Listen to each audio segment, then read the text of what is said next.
विनाचालक ट्रॅक्टरद्वारे पेरणी करणारं auto pilot sowing technology.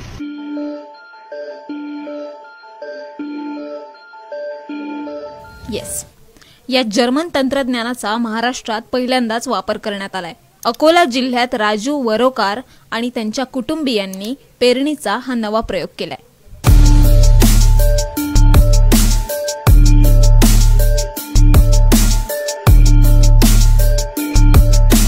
त्यांनी जीपीएस कनेक्ट सॉफ्टवेअरच्या माध्यमातून विनाचालक ट्रॅक्टरद्वारे सोयाबीन आणि तुरीची पेरणी केली आहे। जर्मन तंत्रज्ञानाचा महाराष्ट्रात पहिल्यांदाच वापर होत असल्याचा दावा वरोकार कुटुंबियांनी केलाय। सर्वात महत्त्वाचा विषय तंत्रज्ञानाची गरज। आता सरळ म्हणत आहे मराठीत की गरज ही शोधाची जननी आहे।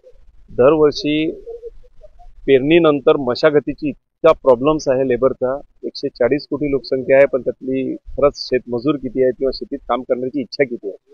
मुळातच आता अशी परिस्थिती उपस्थित झालेली आहे की शेतीमध्ये काम करण्याला लोकांना तेवढा इंटरेस्ट राहिलेला नाही, शेतीशिवाय भागणार नाही। मग काय करता येईल जेणेकरून आपली मशागतीच्या वेळेस होणारी पिकाची मोडतोड कमी होईल। मग गुगलला सर्च केलं, यूट्यूबला सर्च केलं, तर त्याच्यानंतर ही मशीन मिळाली की एका सरळ रेषेत पेरणी करू शकते आणि ऑटो पायलट सोईंग आपण त्याचा वापर करू शकतो। मग जर्मनीची टेक्नॉलॉजी आहे। थोडा डिटेल्स आणखीन गुगलला सर्च केला आमचे भाऊ आहेत मुकेश वरोकार यांनी, आणि जर्मनीमधून आपण ही मशीन इम्पोर्ट केली भारतामध्ये। महाराष्ट्रातला हा पहिला प्रयोग आहे। आता आम्ही प्रत्यक्ष पेरणी करतोय। कालही आम्ही जवळपास 7-8 एकर पेरणी केली। आता सुद्धा एक जवळपास आज 15 एकर पेरणी करायची आहे। एका सरळ रेषेत पेरणी होते, माणसाचे श्रम वाचतात, फुल्ली ऑटोमॅटिक आहे। फक्त तुम्ही बी आणि खत मशीनमध्ये टाकायचं, बाकी सर्व काम ती मशीन स्वतः करते। त्यामुळे हा खूप ॲडव्हान्स प्रोजेक्ट आहे। सर्व शेतकऱ्यांनी करावा, ज्यांनी शक्य आहे त्यांनी, असं मी तुम्हाला आवर्जून तुमच्या माध्यमातून आवाहन करेन। साधारणतः एक 4.5-5 लाख रुपयापर्यंत या मशीनला खर्च येतो। भारत सरकारने, मी विनंती करेल तुमच्या माध्यमातून की भारत सरकारने याला काही अनुदान द्यावं, जेणेकरून सामान्यातल्या सामान्य शेतकरी सुद्धा ही टेक्नॉलॉजी घेऊ शकला पाहिजे, असं मी तुमच्या माध्यमातून सरकारला आवाहन करतो। या तंत्रज्ञानात शेतात ट्रॅक्टरद्वारे पेरणी करण्यासाठी चालकाची गरज नाही। पेरणी अगदी सरळ होते। हे उपकरण शेताच्या एका बाजूला ठेवावं लागतं।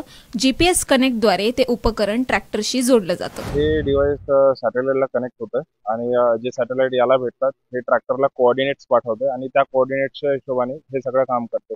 त्याच्यामध्ये आपण ज्यावेळेला पेरणी करतो त्यावेळेला शेताला पहिले आपली शेताची आखणी करून घ्यायची, बाउंड्री, आणि त्या बाउंड्रीमध्ये आपण व्हर्टिकल लाईन्स आखायच्या, रो 1 रो 2, आणि रो 1 जी आखतो त्या रो 1ला पॅरलल सगळ्या रोज होतात, आणि रो 1ला रो 2 पॅरलल होण्यासाठी जे कोऑर्डिनेट्स लागतात ते कोऑर्डिनेट हे जीपीएस ट्रॅक्टरला पाठवतंय आणि ट्रॅक्टरचं स्टेअरिंग हँडल होतं, आणि त्याच्याने सगळ्या लाईन्स ज्या आहेत त्या एकाला एक पॅरलल निघतात आणि अशा पद्धतीने उत्तमरित्या पेरणी होते। हे उपकरण जे आहे ते जर्मन बनावटीचं आहे। त्यासाठी शेतकऱ्यांना 4.5 ते 5 लाख रुपये खर्च येतो।